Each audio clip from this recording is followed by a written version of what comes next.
अगर आपके पास आटा, घी, चीनी, सब्जियां और दीगर राशन का सामान मौजूद है और ईंधन के ज़राए नहीं है तो आप खाना बनाने से महरूम हैं, जैसे आपके पास कुछ भी नहीं है। सर्दियों में ईंधन का बुरान पैदा हुआ, सुई गैस की बंदिश और लोड शेडिंग, एलपीजी की कीमतों में इजाफा हुआ और पहुंच से भी दूर होगी।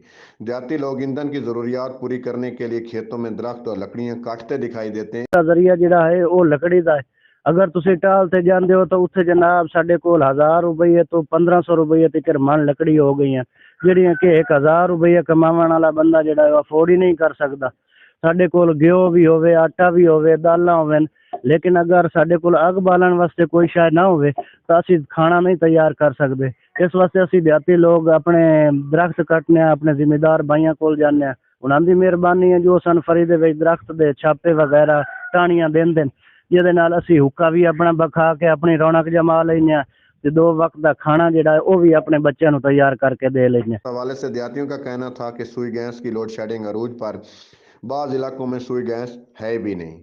इसके अलावा एलपीजी 320 रुपये फ़ी किलोग्राम तक फ़रोख्त हो रही है, जो पहुंच से दूर है। उनका कहना था कि लकड़ी की कीमत 1200 रुपये फ़ी मन तक पहुंच गई है।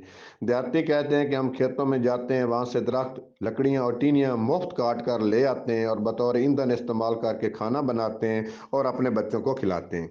देहाती कहते हैं कि बेरोज़गार मजदूर हैं, ज़िम्मेदारों का शुक्रिया अदा करते हैं जिन्होंने मुफ्त में सहूलियात दी।